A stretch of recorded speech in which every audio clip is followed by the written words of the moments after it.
بالله السميع العليم وبوجهه الكريم من الشيطان الرجيم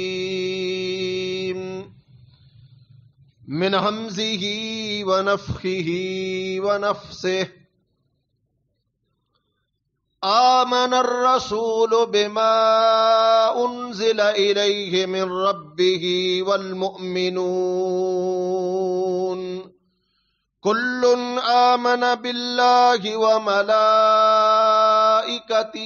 وكتبه ورسله لا نفرق بين أحد من رسله وقالوا سمعنا وأطعنا غفرانك ربنا وإليك المصير.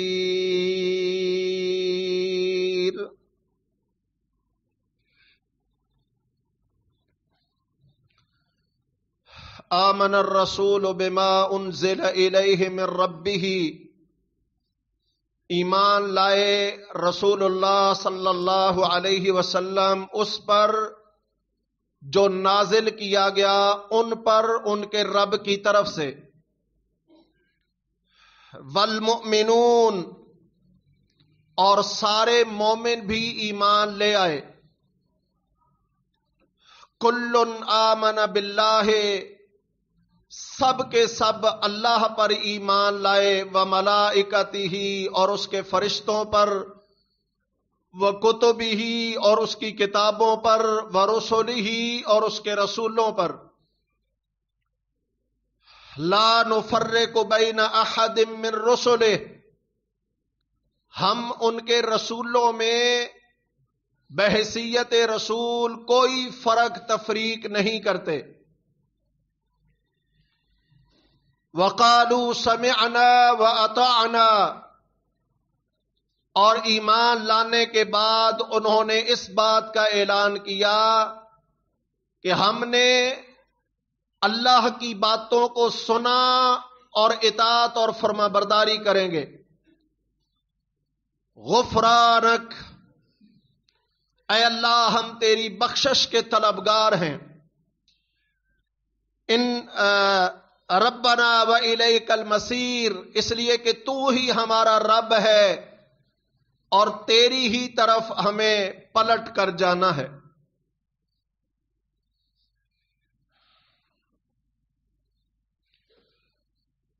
پچھلے جمعے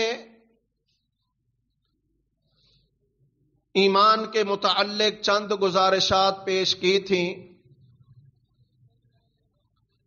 حقیقت یہ ہے کہ ایمان بندے کی اصل بنیاد اور اساس ہے.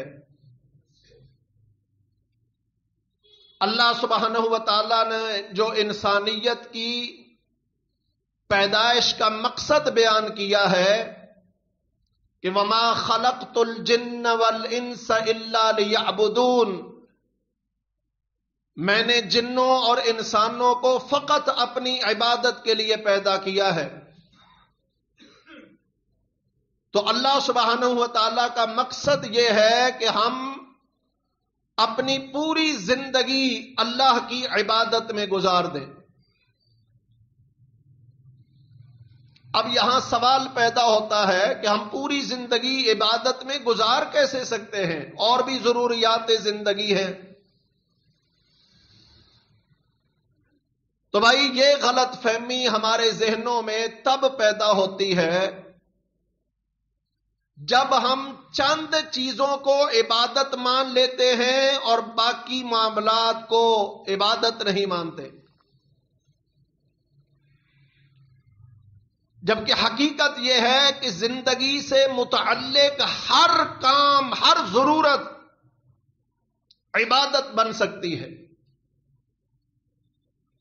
کھانا پینا ہماری ضرورت ہے، کھانے پینے کے لیے کمانا ضرورت ہے.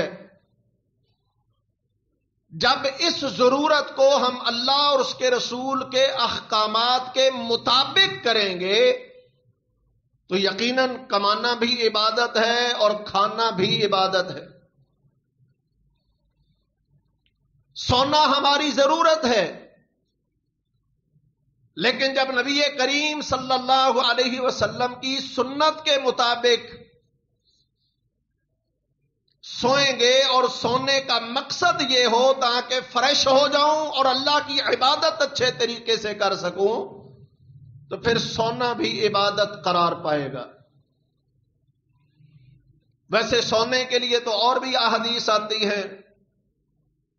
آپ نے فرمایا جو عشاء کی نماز با جماعت پڑھ لے گویا اس نے آدھی رات کا قیام کیا ہے، اور جو فجر بھی با جماعت پڑھ لے تو گویا اس نے پوری رات اللہ کے سامنے کھڑے ہو کر عبادت کی ہے۔ تو گویا ہم جو سوتے ہیں یہ بھی عبادت بن سکتا ہے۔ تو بھئی اللہ کا اصل مقصد ہمیں پیدا کرنے کا یہ ہے کہ ہم اللہ کی عبادت میں لگ جائیں، یعنی ہمارا کوئی کام، کوئی حرکت اللہ سبحانہ و تعالیٰ کی نافرمانی اور بغاوت میں نہ ہو، اور نبی صلی اللہ علیہ وسلم کی سنت کے مخالف نہ ہو، تو ہماری ہر حرکت عبادت ہے انشاءاللہ۔ اب یہ عبادت تب تک بندہ کر نہیں سکتا یا اللہ کے ہاں قبول نہیں ہو سکتی جب تک ایمان نہ ہو، کیونکہ ایمان کے بغیر اللہ کو کوئی عمل قابل قبول نہیں ہے۔ ایمان پہلی شرط ہے اعمال کی قبولیت کی شرائط میں۔ تو ایمان اصل زندگی کی بنیاد اور اساس ہے، اور حقیقت تو یہ ہے کہ زندگی کی تمام بھلائیاں، خوش بختیاں، کامیابیاں، بلندیاں، بلکہ آخرت کی بھی کامیابیاں، ان کا حصول ایمان کے بغیر ممکن ہی نہیں ہے۔ ایک ہے ظاہری جو لوگوں کو کامیابیاں نظر آ رہی ہوتی ہیں۔ آج کل ہمارے ذہنوں میں کامیابی کیا ہے؟ مال و دولت زیادہ ہو، وسائل زیادہ ہو، آمدن کے ذرائع زیادہ ہو، جبکہ بھائیو یہ دنیا کی بھی کامیابی نہیں ہے۔ کامیابی تو یہ ہے بندہ پرسکون زندگی گزارے۔ تو کیا مال و دولتوں والوں کو کبھی پریشانیاں لاحق نہیں ہوئی؟ کتنی بیماریوں میں مبتلا ہوتے ہیں، بلکہ وہی دولت اور مال ان کے لیے سب سے بڑی پریشانی کا ذریعہ بن جاتا ہے۔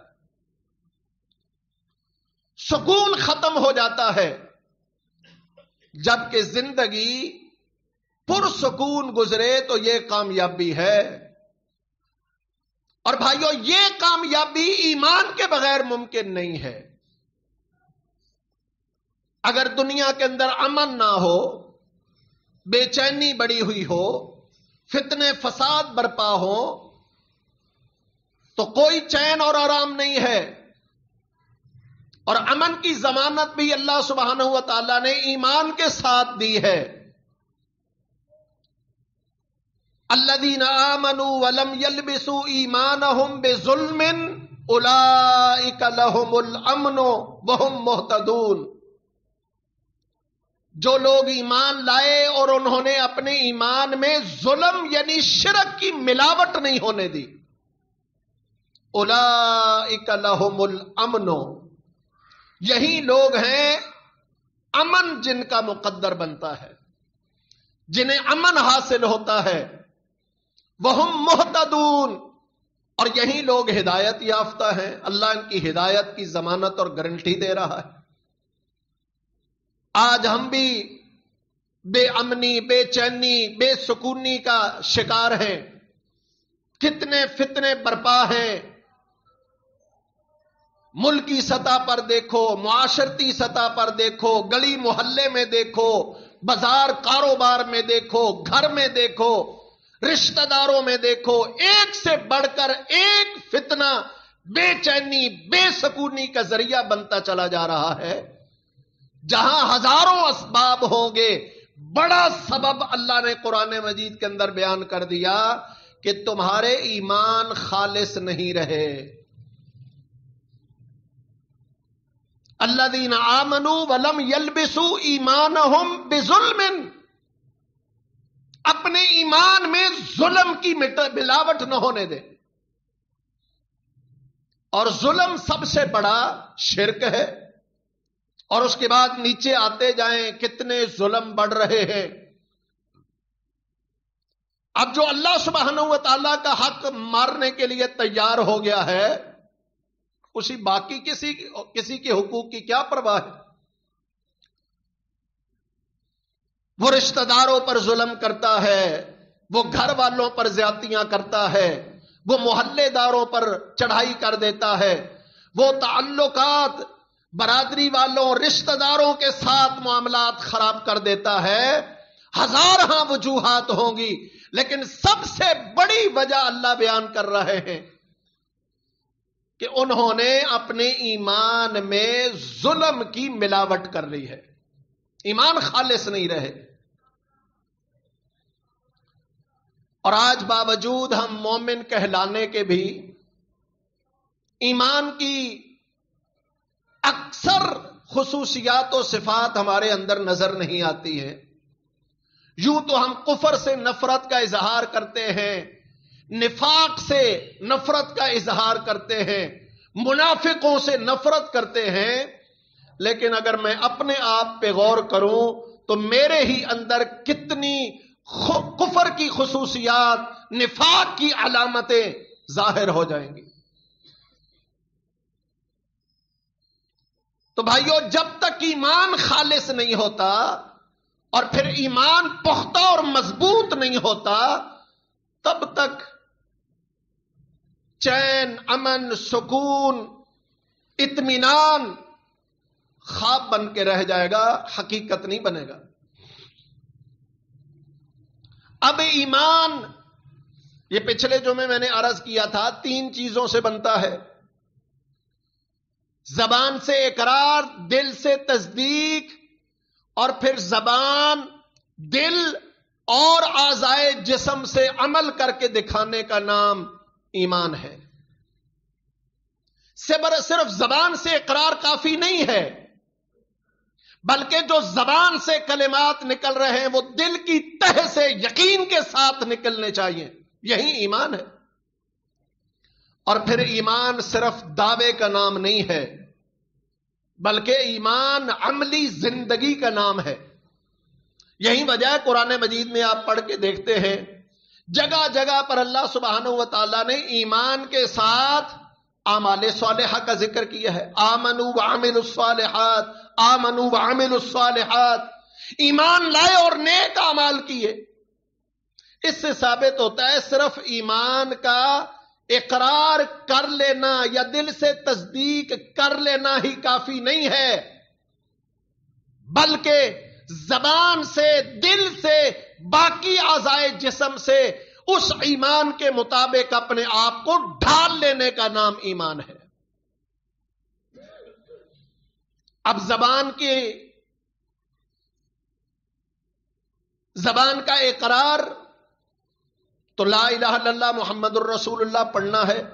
زبان کے اعمال کے بارے میں نے عرض کیا تھا، تلاوت کرنا، ذکر اذکار کرنا، اللہ کو یاد کرنا، اللہ سے دعائیں کرنا، اللہ کے سامنے اپنی حاجات، مشکلات، پریشانیوں کا اظہار کرنا، یہ زبانی عبادات ہیں. اور قلبی عبادات، دل کی عبادات، دل میں اللہ کی محبت پیدا کرنا، اللہ والوں سے محبت پیدا کرنا، اللہ کا ڈر، خوف دل کے اندر پیدا کرنا، ایمان کی شمع دل کے اندر جلائے رکھنا، یہ دل کے اعمال ہیں. اور پورا اعضائے جسم سارے کے سارے اللہ سبحانہ و تعالیٰ کی سامنے اطاعت میں جھکے ہوئے ہوں، کوئی عضو بھی نافرمانی کی طرف نہ بڑھے. یہ ایمان ہے. اب اس چند الفاظ کی اس تعریف ایمان کے اندر اپنے آپ کو، مجھے اور آپ کو تولنا چاہیے.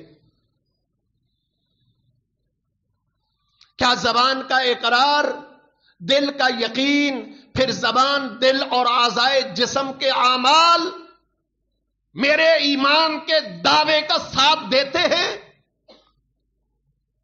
خوش ہونا چاہیے. اگر دیتے ہیں تو یہی ایمان کامیابی کی علامت ہے. لیکن اگر نہیں دیتے تو بھائیوں فکر کرنی چاہیے نا. یہ نہ ہو کہ میں ایک دعویٰ بھی کرتا رہوں اور اس کا فائدہ بھی مجھے کوئی نہ ہو.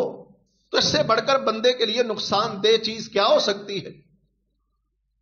اب کچھ اعمال، ذرائع، اسباب ایسے ہیں کہ جن سے بندے کا ایمان مضبوط ہوتا ہے، پختہ ہوتا ہے، بڑھتا ہے. ان چیزوں کو بھی جاننا ضروری ہے.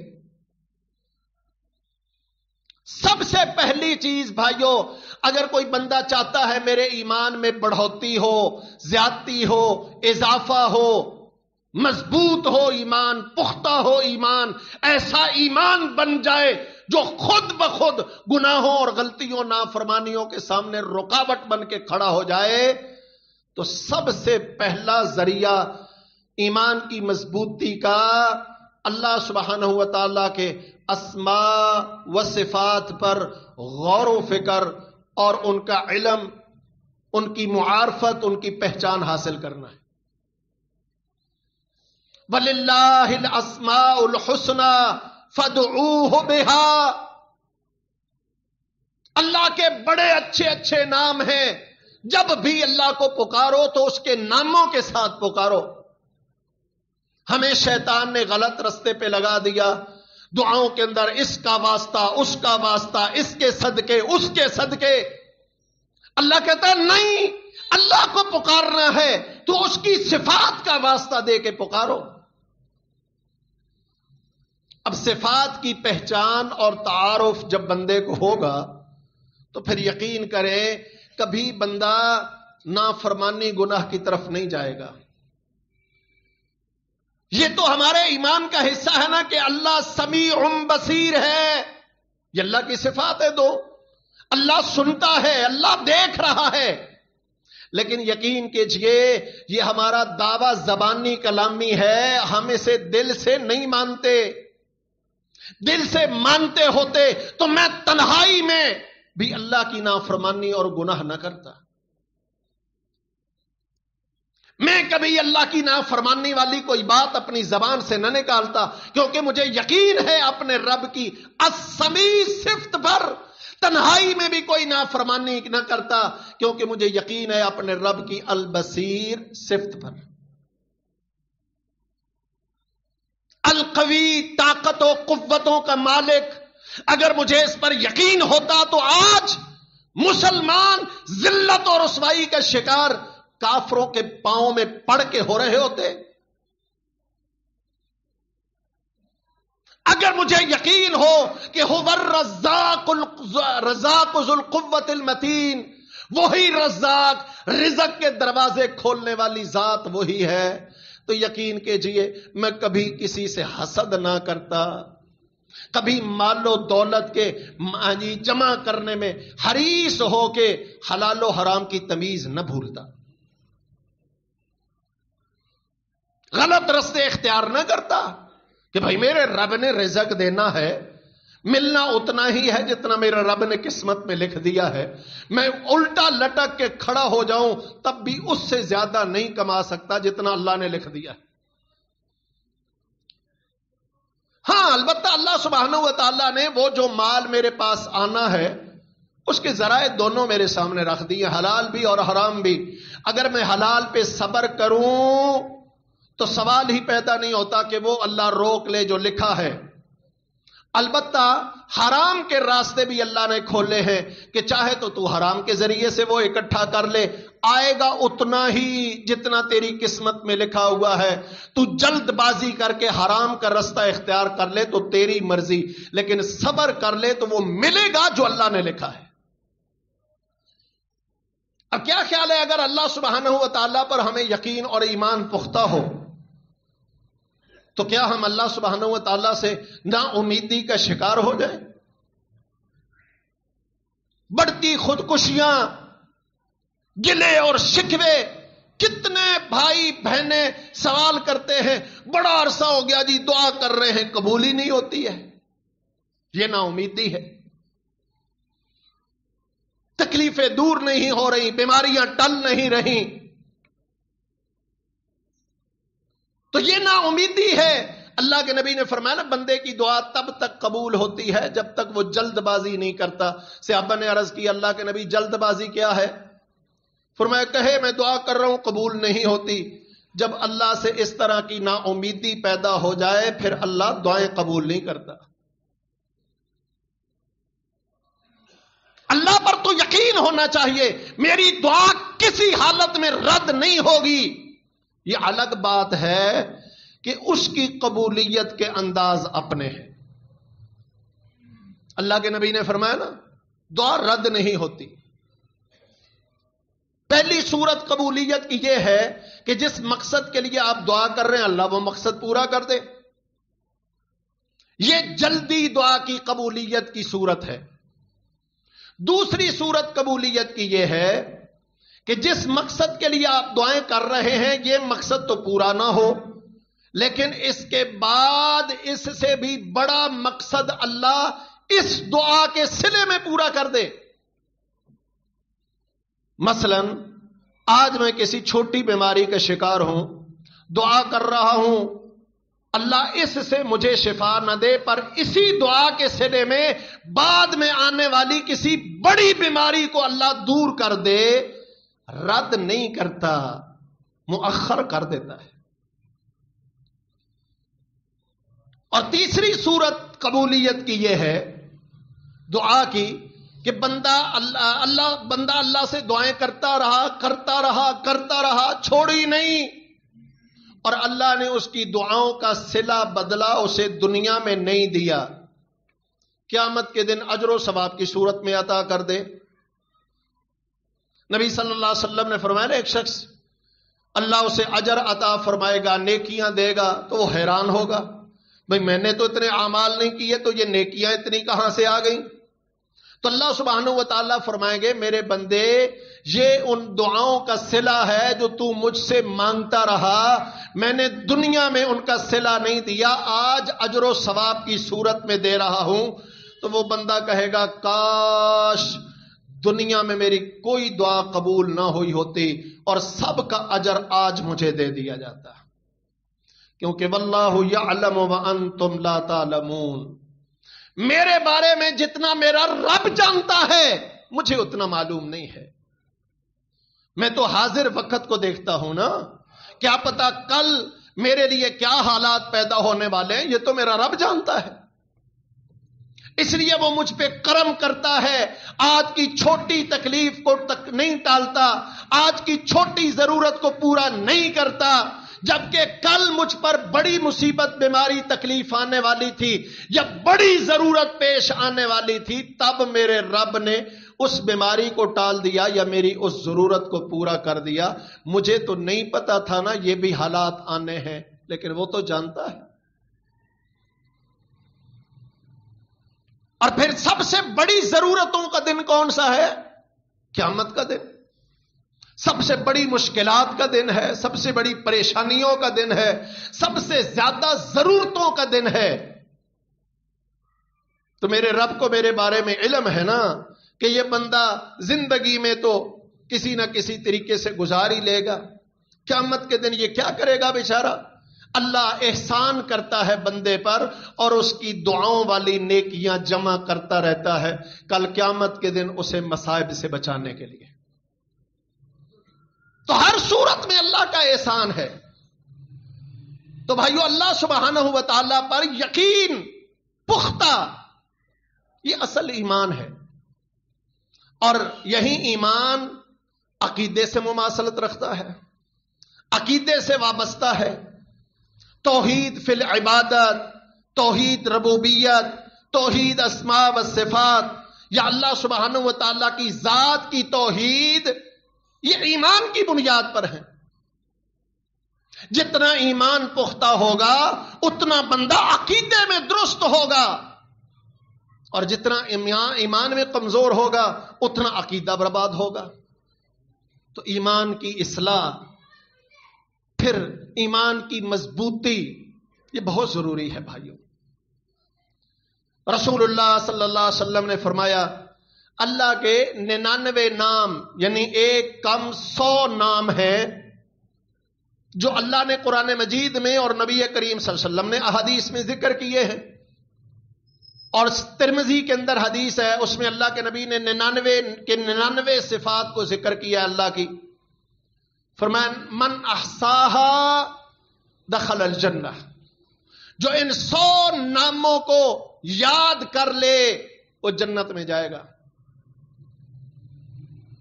اب یاد کرنے کے معنی مختلف اہل علم نے بیان کیے ہیں. زبانی یاد کرنا بھی شامل ہے، اور اصل یاد کرنا کیا ہے کہ ان صفات کو سمجھ کر ان پر یقین پختہ کر لینا، عزم پختہ کر لینا.